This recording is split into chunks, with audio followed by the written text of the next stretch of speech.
Happy Wednesday and welcome to Take Command of Your Business, this joint class that we host on the first Wednesday and the third Monday of every month between Maryland, D.C. region and Northern California, Hawaii region, where we bring you the latest and greatest new technology through command to help you be more productive and more profitable in your business. Today's special guest is the one and only Marty Miller. Many of you have heard of this gentleman through Marty Miller's 66-day challenge trademark, and he is everything. I look up to Marty so much. He's helped me in my business and my training in so many ways that he doesn't even know. And so I am absolutely thrilled to have him here. For those of you I don't know, my name is Zach Younger. I'm the Regional Technology Director for Northern California, Hawaii region. And my cohort, Jack, say hi. What's going on, everyone? I'm Jack Crutchfield Jr., the Regional Technology Trainer for the Maryland, D.C. region. And of course, this is Take Command Wednesdays, usually with Zach and Jack. However, again, we have a very, very phenomenal presenter today, the trademark Marty Miller. And Marty, what are we going to talk about today? We're going to talk about how I need to get paid on all these trademarks that apparently I have, right? I think 66-day challenge may be trademarked, but it's not mine. Thank you, Jay Papasan, for letting me borrow that. Today, we're going to talk about building out the millionaire real estate database through digital marketing from the comfort of your home. So let me go ahead and get this slideshow up and running, and we'll get the screen share going, and we'll move from there. All right, thumbs up if you can see my screen. All right, perfect. So before we get into the how, I wanted to talk about the why, which means a short and yet deep dive into MREA. If you have not read The Millionaire Real Estate Agent, guess what? I'm going to give you a cheat sheet on 4 very important pages. So stay tuned, write them down, and then we'll dive into what digital marketing truly looks like. So what if I told you that in order to net $1 million in real estate, that means in my pocket, after I paid my cost of sales and my expenses, it would be as simple as 6 people per day. Can you have a meaningful conversation with 6 individuals? Rob Malik.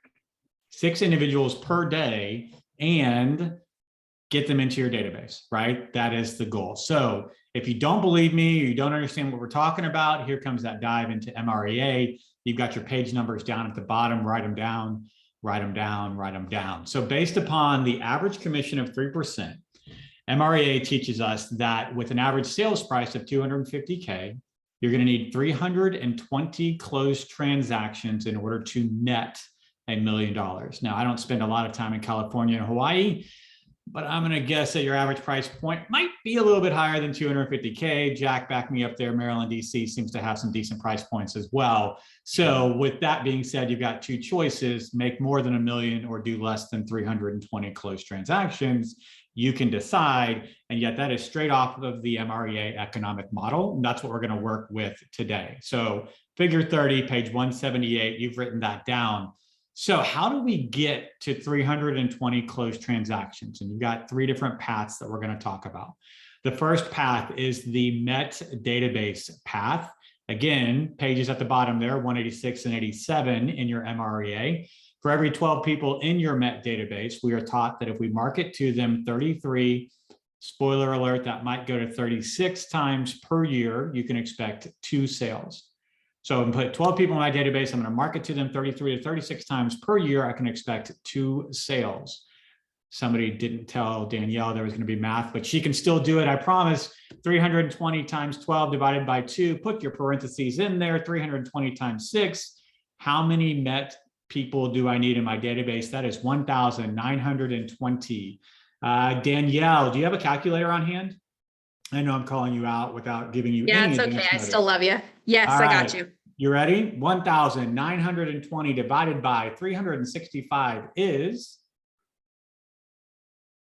5.26. Have you ever talked to 0.26 of a person?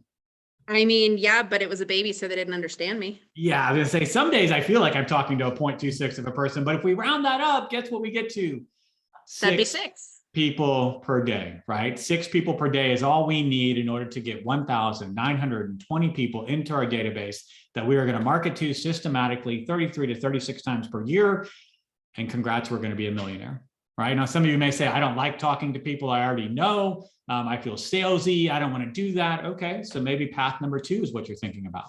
This is our haven't met database path. These are strangers, essentially. So for every 50 people that you have not met that's in your database, if you market to them 12 times per year, you can expect 1 sale. More people, less work, fewer sales. We're going to need more individuals that we haven't met in our database. Again, some more math. I know it's not 3%, but you guys can do it. 320 times 50, 16,000 people that you're going to need in your haven't met database in order, again, to net $1 million. That was path number 1. This is path number 2. Most of you are not on either of those 2 paths. And what I mean by that is you're on path number 3, which is a combination of both. So in order to net $1 million, we either need 1,920 mets or 16,000 haven't mets, or some combination of both. And today we're going to talk about some combination of both. How do I create a database of individuals, both haven't mets and mets, that I can systematically market to in order to get to that millionaire real estate agent database? Well, my recommendation is that you include in your process digital marketing. Digital marketing can be done through real estate farming. So what is real estate farming? Let's define it. You put 10 realtors in a room and you ask them what real estate farming is, you're going to get 10 different answers. Today, you're going to get mine. So real estate farming is a marketing technique that's been used by many successful real estate agents in order to develop a business in a specific area. Today, we're going to talk about neighborhoods, or market demographic, where they farm the area for leads and contacts. Hold up, wait a minute. Leads and contacts, Marty, we were talking about haven't mets and mets. Let's settle the debate before it gets too crazy. A haven't met equals a lead. And if you've been told otherwise, Zach, stop it, right? And a contact is a met, right? Because we have made, thank you, Margarita. We have made contact, right? I'm reading those lips. We've made contact, so therefore you're a met, right? Tom Cruise comes in my database almost once a week. One day, maybe he's going to answer the phone and I'm going to get to sell him a house. But until that day, he is a lead because we haven't met and I'm not sure if he's really there or not, right? So leads and contacts, haven't met and met, so that we're speaking the same language. Now, what are we going to do as far as actual farming activities go? That can include direct mail, door knocking, social media, newsletter, email, or any form of targeted advertising. Your red text indicates what we're going to talk about today: direct mail, social media, and email. So let's get into it. How do we decide what our digital farm is going to be? Some of you may already have a farm area that you are working with. So in this case, if you wanted to add a farm, what considerations would you take in? And if you don't have a farm, well, let's talk about how I might decide that, right? So what farm do you already know the best? Let me ask you this. Do you know where the pool is in your neighborhood? Do you know where the splash pad is? Do you know if you can extend your driveway or not? If I want to build a shed in the backyard, what does it need to be made of, right? All of those types of questions that might come up from somebody living in a neighborhood. If you live in the neighborhood, don't you have a pretty high likelihood of knowing that information? My recommendation is your first digital farm is your own neighborhood, unless you don't like your neighborhood, in which case, pack your bags and move, right? One of the greatest things about becoming a realtor is every house is 3% less expensive for us, right? So other things to consider: average price point, all things being considered equally, where will I make more money? The $1 million average neighborhood or the 500K average neighborhood, right? So consider that average price point, all other things being considered equal. Is there a dominant realtor in that neighborhood? Now be careful, guys. Perception is not always reality. You're thinking about a neighborhood right now where there may be somebody that you believe is the dominant realtor in that neighborhood, and yet have you verified that information? In the chat, type 3 little letters where you might actually verify that information as to whether or not they truly dominate. You can do it. There it is. Thank you very much, MLS, right? So go check.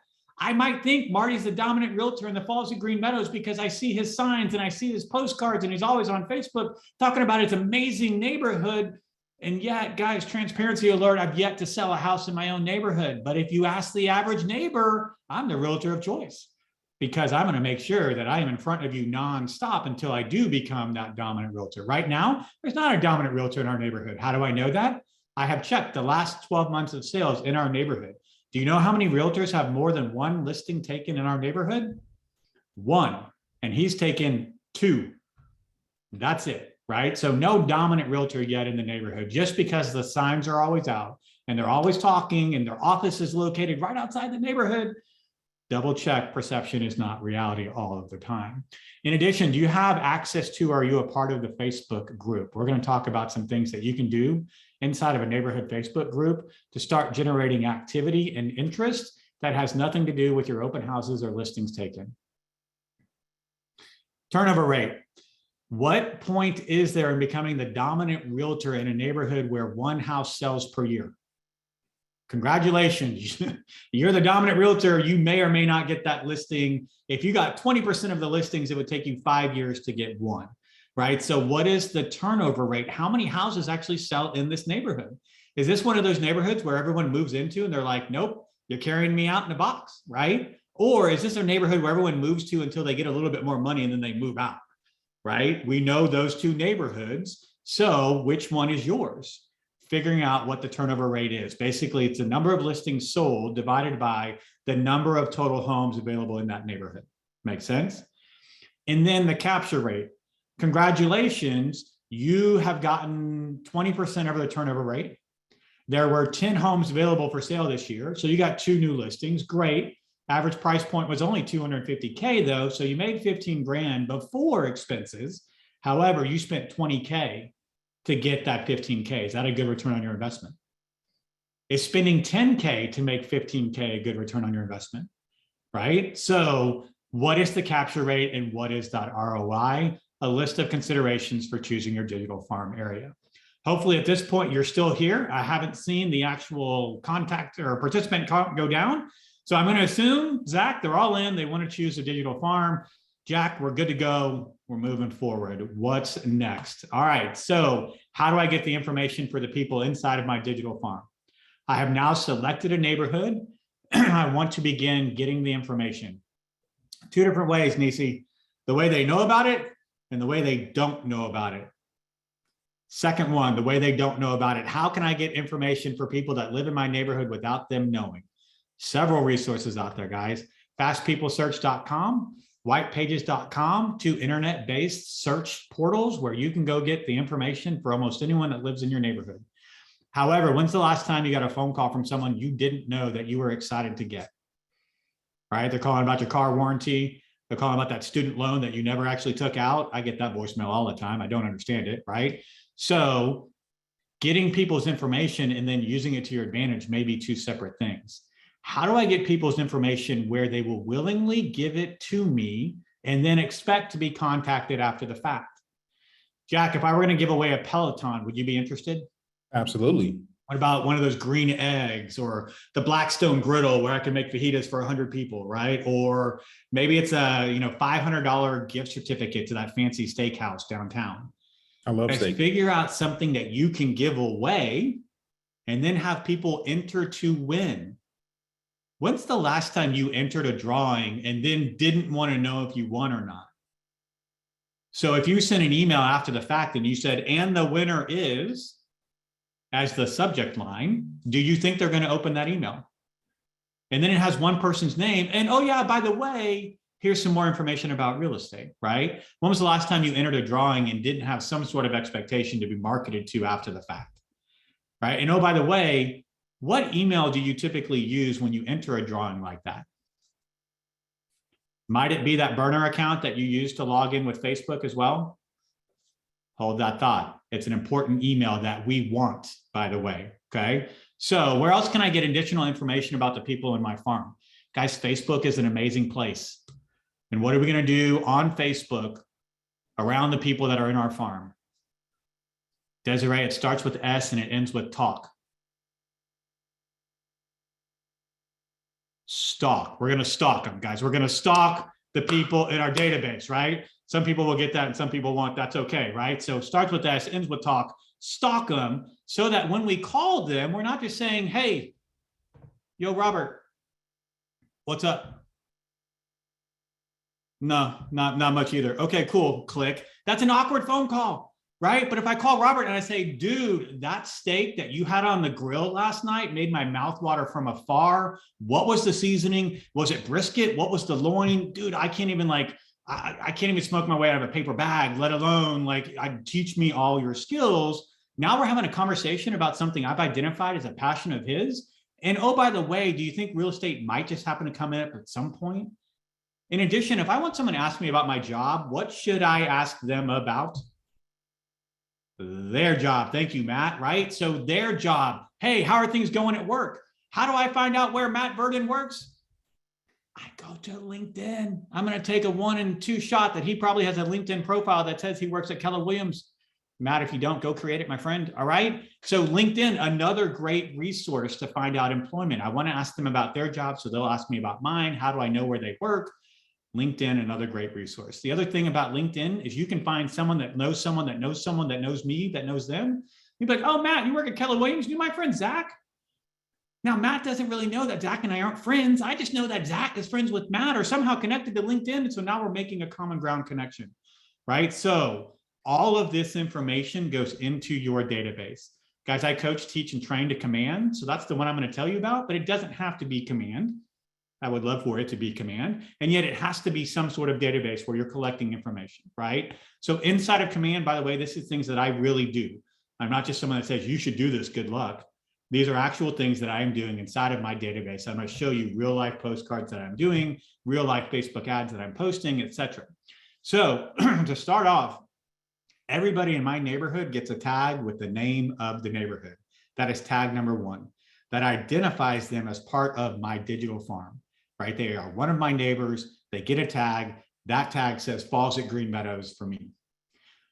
The second tag that they get is owner 1 or owner 2. So it says Falls owner 1, Falls owner 2. Let's take a step back. Our haven't met database. How often are we marketing to those individuals? Do you remember? How many times per year are we marketing to our haven't met? Well, it's incorrect. That's our met database. Our haven't met database, we don't have to spend quite as much work, but we need a whole lot of other people. There you go, Thomas. 12 times per year, right? Which really works out to once a month. Now, if I don't have your email and I don't have your phone number, but I pulled from the tax records your address, how can I market to you? It starts with P and ends with Ostcard. You guys got that one yet? Okay. All right. So we're going with postcard. Thank you, Thomas. Right. So we're going to mail you something. Right. So if I'm going to send a postcard that looks something like this to your house, by the way, do any of you have a postcard that looks like this on your refrigerator right now? You can raise your digital hand. Some of you actually have a postcard that looks like this on your refrigerator. I need to find out what they did, because you are not like my neighbors. Because I know in reality, this postcard that goes to my neighbors goes from their mailbox to their what? Trash can, garbage, right? Recycling if we're in Austin. Depends on where you are, right? My Austin people always say recycling. I love my Austin people, right? So it goes somewhere other than a place where they're going to remember, right? Matt says the only one in my refrigerator is the one he sent out. I appreciate that, sir. That's like my artwork when I was in third grade. My mom put it on the refrigerator. It was the worst artwork ever. So if I know that it's going from the mailbox to the trash can, how often do I need to send it? Do I send it once? Or do I send it consistently? A lot of you are doing just listed, just sold postcards. And I'm going to say that that's a good idea as long as you are taking listings in that neighborhood every month. But if you take one listing in one neighborhood and send out a just listed postcard and think all of a sudden the doors are going to open and just people are going to walk through saying, please come list my house, you're not being consistent enough. One postcard to one neighborhood one time is not enough. And so we're going to talk about direct mail here a little bit later. But where I was going with that is, why do I put owner 1 versus owner 2 as a tag? Is owner 1 more likely to list with me than owner 2? Is owner 2 more likely to pick up the phone when I call than owner 1? Is there any real difference between owner 1 and owner 2? Guys, in my mind, there is zero difference between owner 1 and owner 2. I don't care who's listed as owner 1 and owner 2. The reason I have a tag for owner 1 versus owner 2, where does this go? It goes from the mailbox to the what? The trash can. You know what's better than sending one postcard, knowing that it's going from the mail to the trash can? Sending 2. Why waste your money sending 2 postcards to 1 mailbox, knowing that it's going in the trash anyway, right? Even if you have Marty Miller and Nicole Miller, do any of you go to the mailbox and put your partner's mail back in the mailbox? Like, oh, that's Nicole's, I'll put it back in there for her so she can get it later. No, you don't. You bring all the mail in at once, right? So either she throws them both away or I throw them both away. That's 2 postcards in the trash. So the reason I use owner 1 is I only send 1 postcard per household. So when I do my direct mail campaigns, I'm targeting tag owner 1. But when I do my Facebook ads and some of my other things, I'm targeting the entire neighborhood. Now you see the differences between those 2. In addition, I like to stalk people on Facebook. We talked about that. So one of those tags that started off for the entire neighborhood was needs Facebook profile. Guys, where can I get the majority of the Facebook profiles for the people that live in my neighborhood? Go for it, Zach. I saw it. Facebook. The Facebook neighborhood group. If any of you are blessed enough to not have a Facebook neighborhood group, get off this call right now and go create it. Because you know who can't be kicked out of a Facebook group? The person who created it, right? So if you can be the admin, I've given you all you need to know. Go create that group right now, right? So I actually started off with a tag for everyone in the neighborhood that says needs Facebook profile. And because I believe heavily in leverage, I had my cyberbacker go into the Facebook group and pull all the names versus the profiles. And if the names matched up, he copied that Facebook profile and he put it into the contact record. So now if I'm reaching out to my neighbors for any reason, or I can't remember exactly who that is, I can immediately click on that link, be taken directly to their page, not be sucked into the 30-minute black hole that is cat videos, and I can just look up that person and see what they're all about, right? So that's the third tag that goes on every single person. So now we're sourcing this information. How do we start getting more of it? How do we start getting emails and phone numbers and more information? Guys, let's start off by running ads targeting those people that we haven't met. Now, some of you have already been running Facebook ads inside of Command, and you know this radius. What's the smallest radius I can target inside of Facebook using Command campaigns to target an ad? What's the mile radius? Anyone know? Robert with the win, 15 miles. Any of you know a neighborhood that's 15 miles wide? Out in Texas, we call that the country, right? That's not a neighborhood. So how do I target a specific neighborhood? Well, guys, target the 15-mile radius around that neighborhood, but then be very specific about the ad. What's the first sentence in both of these ads? Can you read it? Are you a resident of the Falls at Green Meadows? Are any of you by chance residents of the Falls at Green Meadows? No. So what are you going to do? You're going to keep scrolling. And am I going to be upset about that, Chris? No, I didn't want your information anyway. No offense, right? So be very purposeful. Now, if you did live in the Falls at Green Meadows, what would happen? I think he's talking to me. What's he talking about? I live in the Falls at Green Meadows. Let me keep reading, right? So it's very clear who I want to click on this ad and who I could care less if they did or didn't click on this ad. So I'm targeting specifically people that are in the Falls at Green Meadows. Now, 2 separate ads on the screen run at exactly the same time, targeting the exact same 15-mile radius with the exact same budget and the exact same duration. Which one of these 2 ads performed better? Put it in the Slack. Put it in the Slack. Put it in the chat. My Slack went off as I said that, right? That's why you put your phone upside down, way away. All right, put it in the chat. Which one did better, 8.08% or 52,919? Y'all got to do left, right. Maybe it's different, or just put 52 or 8%. That'll be easier because somebody else said the first one, the second one. Yeah, it is 52,919. Why? Anyone ever tried to spend 8%? 8% of what, right? People don't even know what their house is worth, so they don't really understand 8%, right? Danielle, 8% is cool, but 52,919, that's a pool, at least in Texas, right? Or that's paying off credit card debt, or that's a new car, or that's paying off student loans. You can do something with that. By the way, guys, what I'm demonstrating for you is called A/B testing, and I highly recommend it when you begin running Facebook ads. Take your big budget, divide it in half, run 2 ads, simultaneous, change one thing, see which one performs better, and then run that one versus something else where you change one thing, see which one performs better. Pretty soon, you're going to have the best ad possible by considering A versus B, right? All right, so now we're starting to collect more information because people are clicking on the ads. By the way, where does each one of these ads go to? It goes to a specific landing page. What landing page does it go to? By the way, I didn't create it. The neighborhood page for the That is Falls and Green correct. Meadows. Did you know that you can search for properties by neighborhood on your KW site? Right? martymiller.kw.com. That's mine, not yours, but you would go to yours. You can even go to yours right now and search for the Falls at Green Meadows.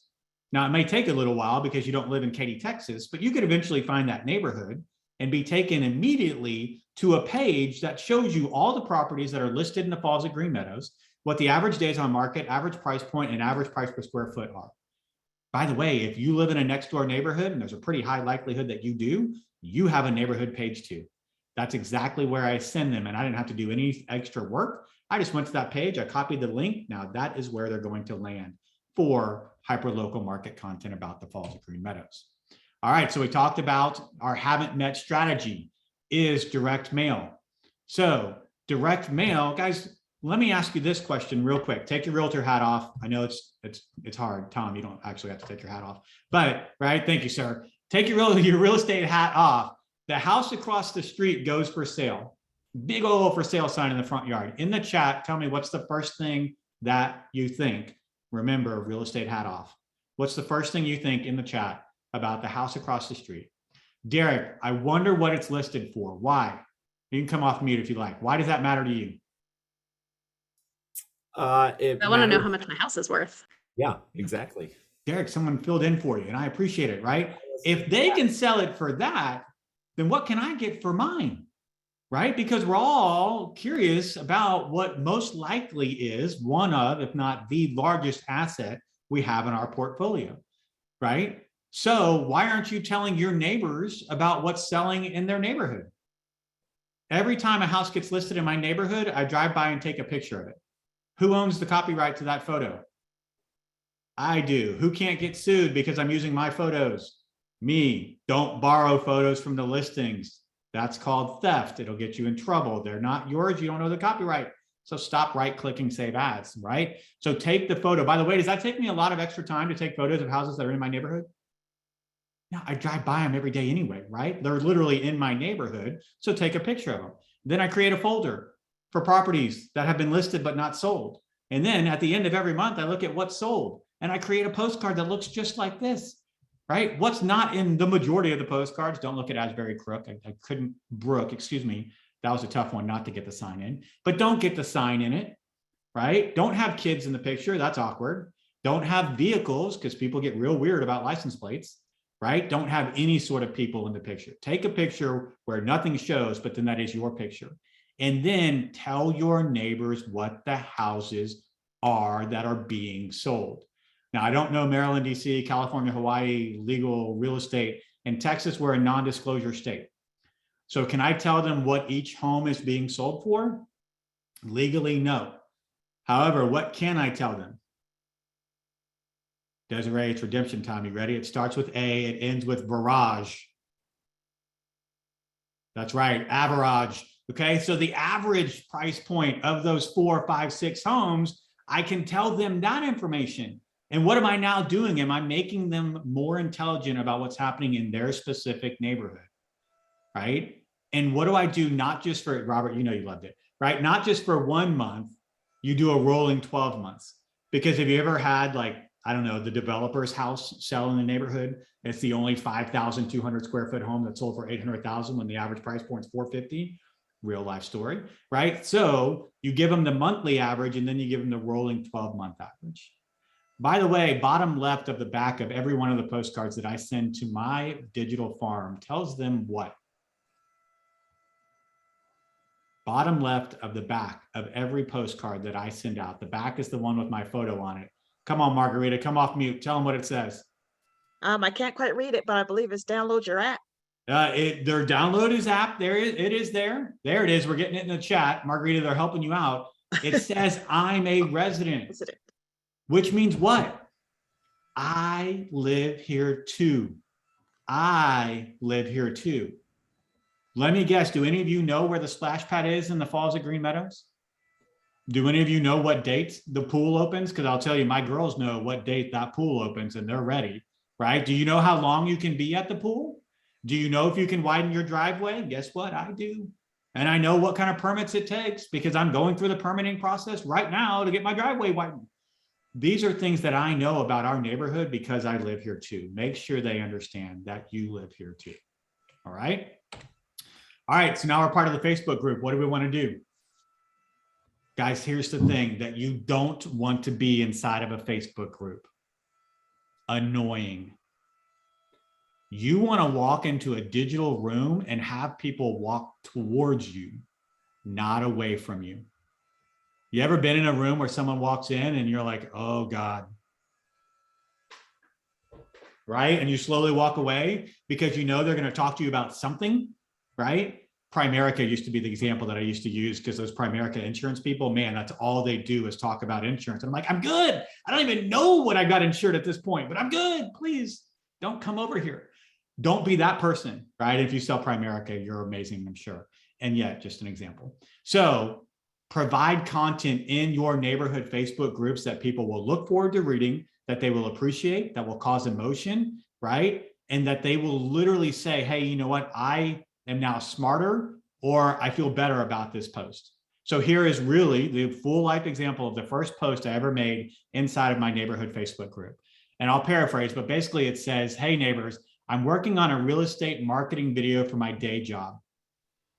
What did I just tell you I do without telling you what I do? Did I tell you I was in real estate? Hey, I'm a realtor looking to know who's looking to buy, sell, or invest in real estate in the next 3, 6, 12 months. Who do you know? There is a place for that script. It is not inside of your neighborhood Facebook group. Okay. So I'm looking to create a video for my day job. And of course, the first neighborhood that I wanted to feature was our own. However, we're pretty new to the neighborhood. And so there's this list of neighborhood features that I can choose from. And I don't really know because I just got here. So can you help me choose what the top 3 neighborhood features of our neighborhood should be? First of all, guys, where did I create this video? Where did I create this 1-minute marketing video that literally took me, by the way, 5 minutes to create? Command. Command is correct. Yes, Jack, daily double, right? Inside of KW Command is where you can create this marketing video. Second of all, where did I get the, I don't know what it is, like 23 features that I listed inside of this poll? The neighborhood page. No, actually from the command video. When you go to create that command video, Derek, it'll say, which features do you want to choose? And I had monitor 1 with the features and monitor 2 with the Facebook poll. And I just copied and paste, right? Literally just put them all in there. Now, guys, what you can't see on this screenshot is when's the last time you did anything inside of your neighborhood Facebook group where you had over 100 votes from people that didn't even know you. First post I'd ever made. They don't know me from Adam. And yet all of a sudden, here they're all engaging. Friendly community, dog lovers, hardworking, networking opportunities. I was like, yeah, I moved to the right neighborhood, right? So you create the poll. Now, I'll be honest with you, I forgot about this poll. Full transparency, I was so excited about doing it, and then life happened, I forgot about it. 2 weeks later, my office that I'm sitting in right now looks out the front window of our house, right? And so I'm on Facebook and I see a post, and it basically says, hey neighbors, I need your help. Being new to the neighborhood, of course, I'm like, hey, how can I help? It was a mom who said, my son went jogging this morning at about 4:45 a.m. Now he jogs in the morning on the regular. However, something's off today because he left his cell phone, his keys, and his wallet. It's 10 a.m. and he's not back. I need your help. Immediately, right? I've got 3 girls, soon to be 4. Immediately thought, man, I cannot imagine what she's going through. And I look out the window, guys, I'm telling you, it was like an anthill had been kicked over. The post had been up for about 45 minutes. Already there are people walking down the streets. They're driving their golf carts, they're side by side, they're gators. KDPD rolls by. I'm telling you, everybody was out. We're in an old golf course community. So they got rid of the golf course and built houses on top of it. So we've still got the lakes and all that kind of stuff. People are down looking where you don't want to find someone, but they're still looking because that's what it means to them. I'm telling you, it came out of the woodworks. They ended up finding him about an hour away from here. And he was attempting to get a ride to San Antonio to go see a friend. What we didn't know is mom and son had gotten in a fight this morning. And he was running away. We didn't need to know that. right? But that's what was happening. They got him back, reunited with mom, everything was good. However, the impact that it had on me was like, man, like not only are my eyes watching when my daughters play outside, but the entire neighborhood in the best way possible is watching out for my daughters when they play in the front yard, etc. So I waited 2 more weeks. Hang on real quick, sorry. Said daughters just got home. It might get a little loud if we don't close that door. So 2 weeks later, right, I didn't want to do a post right then and there because I felt like that might be ambulance chasing. I didn't want to, you know, it was still a little raw. But 2 weeks later, I followed up on the poll because I remembered about it and I remembered this event. And I said, paraphrasing, hey, about a month ago, I made a poll and you said the #1 characteristic to our neighborhood was friendly neighborhood. And I said, yeah, right. Who doesn't say that? And then you proved it. Thank you for proving it. And I knew based upon that, that I had moved my family to the right neighborhood because transparently, my old neighborhood would have been thoughts and prayers. And that would have been it, right? So this neighborhood showed me that they're a neighborhood of action, not just of thoughts and prayers. And so, P.S., here's that video. And so I posted the video. Now, I'll be honest with you, when you get in designs and you start creating this video, it's a little cheesy. We're just gonna own the cheese, right? It's got a little bit of cartoon. It's got animations. If you're a dog lover, it's a pig farm. Don't ask me why, just own it, right? So literally in the post, I said, hey, don't ask me why the graphic for dog lovers shows a farm with pigs. Just roll with it, people, right? So there's Facebook post number 1 and 2. What do you do next? Guys, when's the last time the most expensive home sold in your neighborhood? And what did it sell for? Do you know? I don't see a whole lot of nodding happening on the screen. So I'm going to assume that you guys don't know when the last time the most expensive home in your neighborhood sold and what it sold for. And I'm guessing that it probably happened within the last, I don't know, 2 months, 3 months. Don't you think your neighbors would probably be interested? Now, again, in Texas, non-disclosure, I can't tell you what the address was, but I can certainly tell you what it sold for. $599,111. By the way, breaking the previous record by $11,111. By the way, we just broke that record 2 weeks ago, and I made a post about that as well, right? Make your neighbors more informed. However, own the objection. What's the #1 objection when values of homes start to go up? Starts with T, ends with axes. It's not getting better, right? Taxes. And own that objection. Hey, by the way, I know many of you will be concerned about the increase in property value because it means an increase in taxes. When tax appraisals start coming out, I can help you protest if you need it. Let me know, right? You're coming with value and you're owning the #1 objection that will come with it. Next step, start having fun with it. When's the last time the most expensive home in your neighborhood sold price per square foot? Now we're having a different conversation.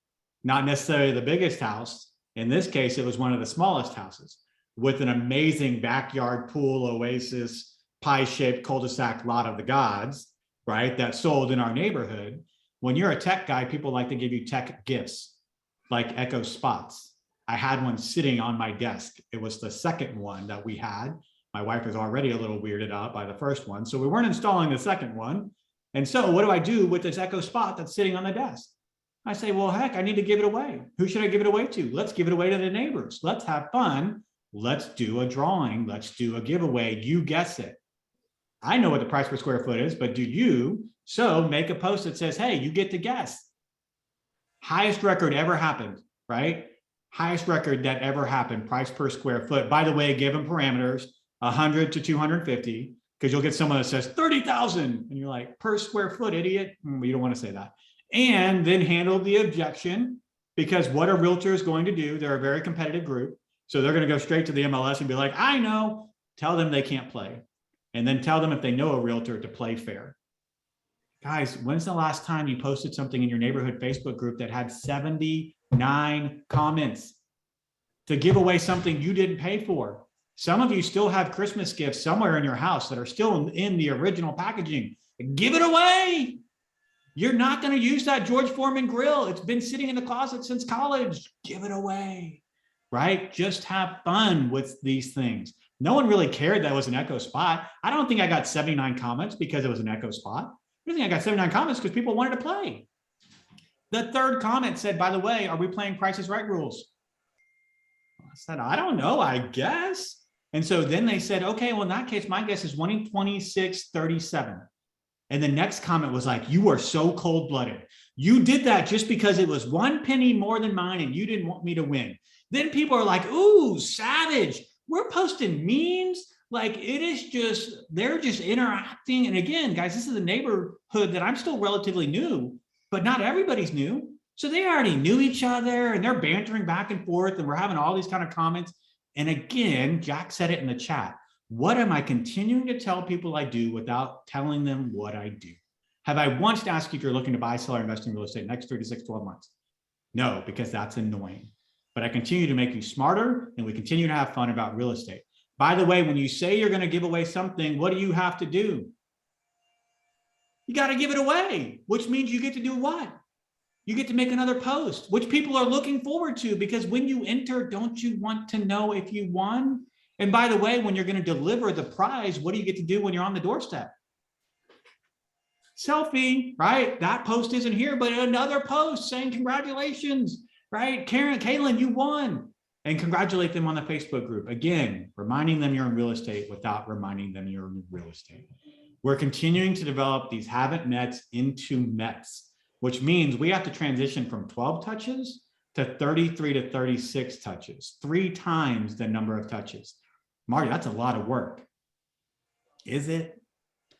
How about we automate a big part of that, right? Automation number 1, you already told me you all care what's happening in your neighborhood. You already said, I care when the neighbor sells their house. Guess what? You're not alone in that. Your neighbors care too. So do you have their email address so that you can put them on a monthly neighborhood nurture? By the way, rewind slightly. When they click on a Facebook ad, they are asked for their email address and typically it auto-populates with the email they use for Facebook, right? When they enter a drawing, what email do they typically use? That Facebook email, right? So we're already collecting their email. Start putting them on the monthly neighborhood nurture. Send them what's happening in your neighborhood as long as you're in your next door neighborhood 12 times per year. Now, some of you will say, I don't like next door. I'm not in a neighborhood, right? All those types of things. Hey, okay, fine. Go look at my friend, Kimber Walton. Kimber Walton is the Director of Marketing and Technology for multiple market centers in Utah. And she has an amazing 36 touch smart plan. There are 3 of them. So you're going to find Kimber Walton 36 touch 1, 36 touch 2, 36 touch 3. Download all 3 of them, put contacts on number 1. For 9 months, you are going to have real estate based content that is evergreen and season and geographic agnostic. Meaning it's not saying, wow, it's hot in Houston today, because it's probably still cold in Utah, I imagine, right? So it doesn't talk about those types of things. It talks about solar panels. Are they a good investment, right? What's the hottest paint color from Sherwin-Williams for interior redesign? Those types of things. So she's done a great job in creating that. What other touches can you have? Birthday. Where can I find your birthday? I don't know any of y'all. I know most of y'all. And I can still find your birthday. Where? Facebook, right? Facebook, another tool where we're going to use Facebook. It's all about the S-Talk, right? So we're going to get their birthday off of Facebook. We're going to find out more about where they work and have those types of things.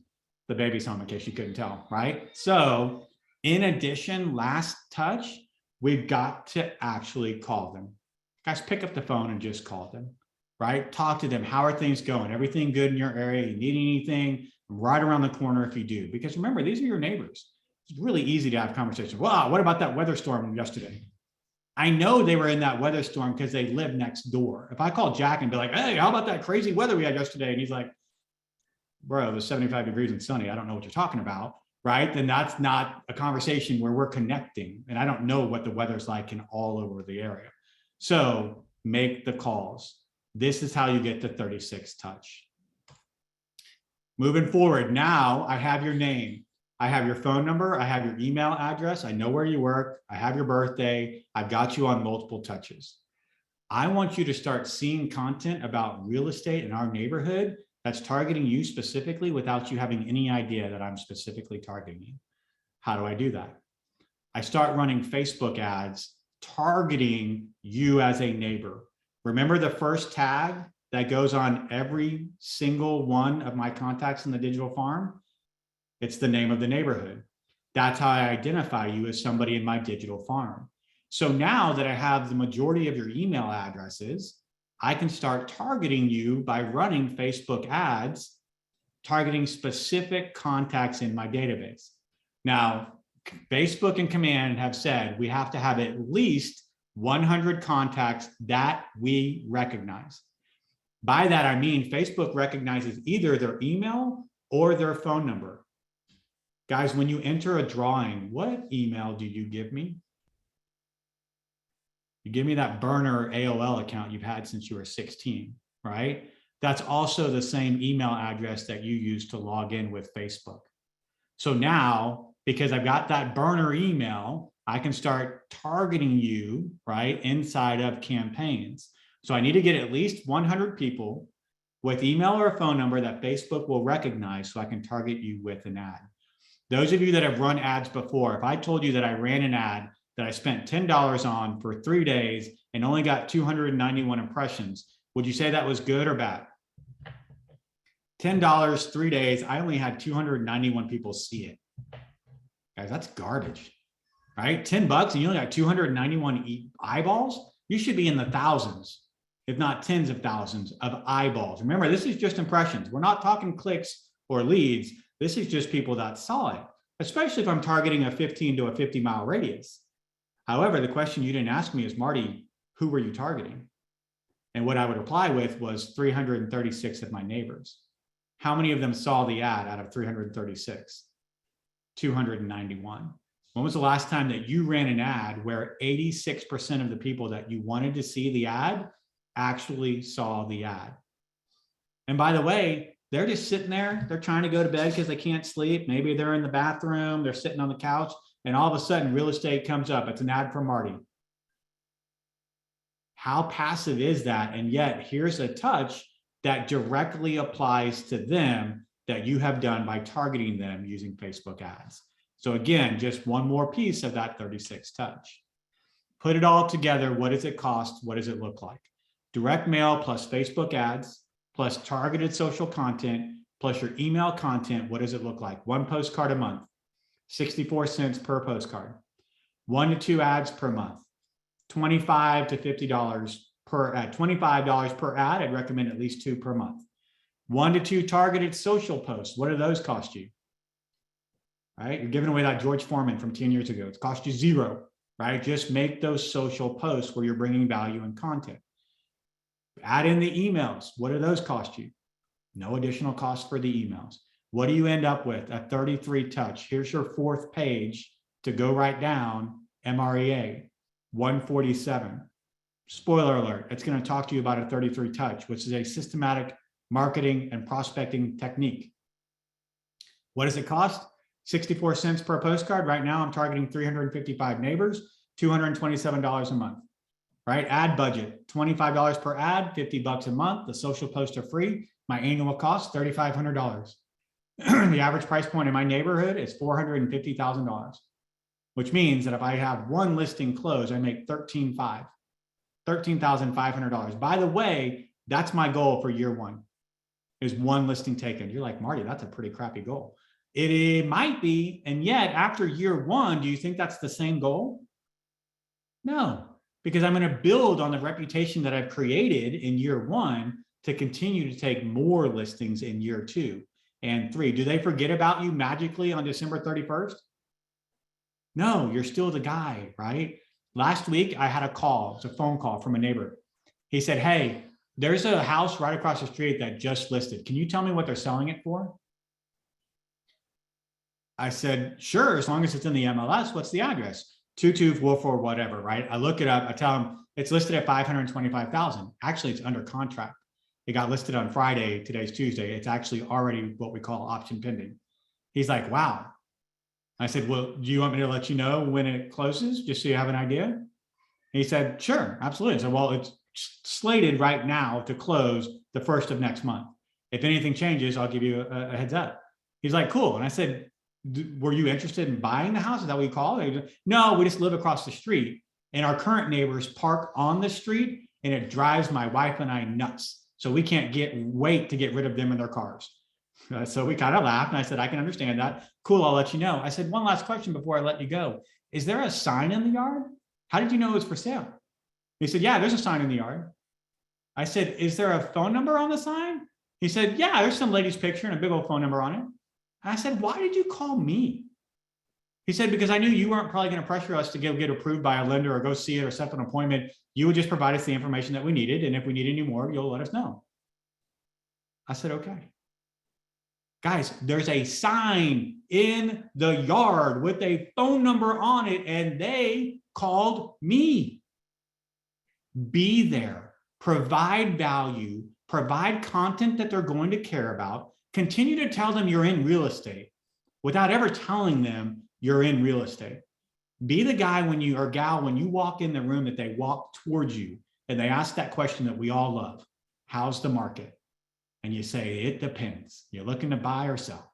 And now we're going to have a conversation about real estate without me having to walk up wearing my name tag and my KW gear, asking you, are you looking to buy, sell, or invest in real estate next 36, 12 months? Right? Exactly. Zach, come with contribution and lead with value. Now, I didn't do a full introduction for you, but Zach did a good one for me, right? I wear many hats. I am the regional technology trainer for KWI South Texas. I am a MAPS technology coach. I am a labs advisor. I'm a KWU approved regional or approved trainer, I guess is the status, right? Zach, correct me if I'm wrong here. I'm a dad. I'm a husband. I've got 3, soon to be 4 girls. I'll put the Venmo for the weddings in the chat here shortly, right? And I got a lot of things going on, as you can imagine. Where does all of the work that I just showed you that I do happen from? Right here at this desk in this office. Now, am I saying that all you need to do is sit at a desk in an office and do digital farming? No. And yet, if it's all you could do, can you see the impact that you could already have? But what if I wanted to do more? Let's do more. So some additional in real life touches that you can do for your digital farm. Guys, start doing open houses in your neighborhood. Find listings, preferably your broker's listings, that you can do open houses from other agents. We have an agent in our market that is crushing it, tripled his business in 1 year through open houses. Do you know what's in front of every single open house that he hosts? It's on the slide. It's a food truck. There's a food truck in front of every single open house that he hosts. It's the same food truck, by the way, every single time he has an open house. And if you attend the open house, you get to eat whatever the food truck is serving that day for free. Now, how does the person at the food truck know that you've been inside the open house? Well, you get a token. And how do you get that token? You register for the open house. Well, Marty, that just sounds like you're going to get a bunch of neighbors showing up. Exactly what he wants. When was the last time you held an open house that someone showed up and said, hey, where are you going to be next weekend? Because, man, those tacos were good. Or whatever it is, right? He literally has people seeking him out. And by the way, he pays the food truck cost, meaning that food truck makes zero money on that open house. Now, why is that a benefit to the food truck? Every single piece of marketing that he does for his open houses has the food truck's marketing on it as well. They have grown massively in their business as well. And they say, you know what? If it weren't for Troy, we would not have anywhere near the following that we have, because now people are inviting us to weddings, and he's like, sure, you can do whatever you want at night. But between 11 and 1, you're mine, right? And they have that agreement, right? So that they can kind of do that sort of business together. So do open houses in the neighborhood so everyone sees your signs and your presence. Do a quarterly gathering or a semi-annual gathering. When is National Night Out? Guys, it's not too soon to start thinking about the trick or trunk or the Halloween event that you could do for your neighborhood HOA, your neighborhood association, right? I love the fact that my girls can walk up and down the sidewalks in our neighborhood and get a pretty decent haul of candy, but that's not always the case in every neighborhood, right? Some neighborhoods don't even have sidewalks. So could you all post up at the actual community center and do a trick or trunk that you host, you invite people to, you buy candy, whatever you got to do, right? Not my idea, totally ripped it off, hot dogs and cool dogs. There's another young lady in our market that has 2 dogs, and she wanted to meet other people with dogs. So her first event was a picnic at the neighborhood park where she had a vendor help sponsor the cost for hot dogs, hamburgers, chips, and soda. And to show up, you had to bring your dog. Became an event, right? She now does it quarterly. Now you can show up bringing whatever you want, your parakeet, your cat, whatever, right? But it started off as hot dogs and cool dogs. And now people literally come to that neighborhood park once a quarter just to fellowship with their neighbors. And whose branding is on every single thing. Guys, real life scenario, chili cook-off. I had this great idea. I'm gonna do a chili cook-off for the neighborhood. And I posted on the Facebook group and they're like, we already do that. And some other realtor sponsors it. Oh, so I called said realtor and I said, you know what goes really good with chili? Beer. And you know what goes really good inside of, like what a beer goes really good inside of? Is a koozie. We call it koozies in Texas. I hope you call it koozies where you are, right? Okay, I get some nods, right? And so can I sponsor the koozies? Would you care if I showed up and just gave out 150 koozies? Now they're going to have my branding on them, but you know, we're just going to share and it's one more thing they get. She's like, sure, no problem. Love it. Guys, when's the last time you threw away a koozie? Be honest with yourself. We all have that drawer, don't we? That drawer of koozies that we're never going to use, but they're still sitting there, right? Felicia, I love it. What about an ice cream truck?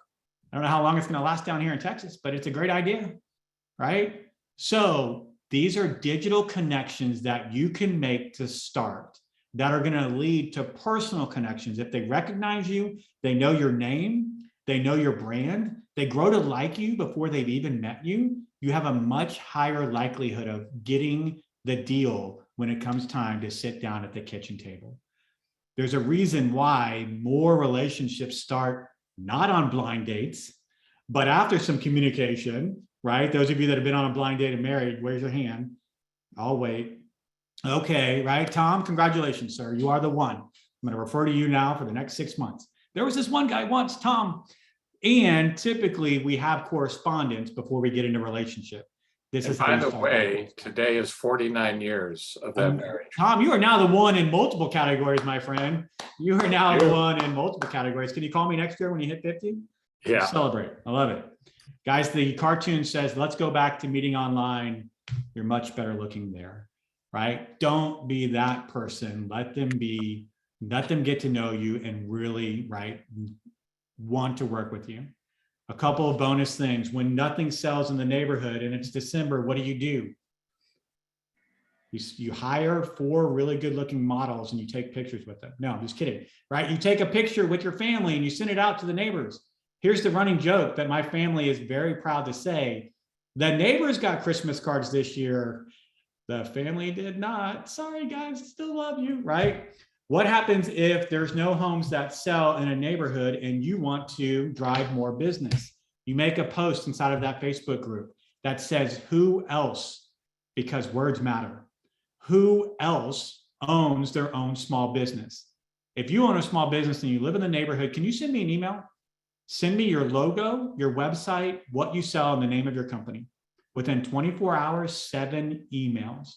And I said, hey, would you mind if I put your logo and website on my postcards this month? And what's the first thing they said? Well, how much will it cost me? And I said, nothing at all. And they said, why would you do this? And I said, because I've already budgeted the money for the postcard and no home sold this month. And they said, okay, sure. So what do? You create a postcard that advertises other local businesses inside of your neighborhood. Do you know whose business cards are at whoops, here we go right here. There you go. You know whose business cards are on the counter of the Heartland Chiropractic and Wellness Center? Marty's. Mine. I keep joking that eventually someone's going to call me and ask me to adjust their back. I'm like, I don't do that, but I'll help you buy a house, right? She doesn't even have her own business cards on the counter. But she was so thankful that as a new chiropractor attempting to get her business up and running, that I was willing to advertise for her. She put my business cards on the counter, all right? Just some additional ideas if you're not comfortable with postcards about houses that are selling. Tell them the averages at the end of the year. And if it's homestead time, tell them about homestead exemptions as well. Guys, it's simple, not always easy. And yet you have the path, right? So now the choice is, was that an hour I'm never getting back? Or is that an hour where I'm going to do something? Go do something. Right? Because otherwise, you're insulting those of us that have taught this class. Now, let's be real with you, right? I didn't waste your time, so don't waste mine. Tom's getting up. He's going to send postcards, right? Go do something. It could be making one Facebook post. It could be sending out postcards. It could be go buy some koozies and give them away at the chili cook-off. I don't care what it is. Go do something.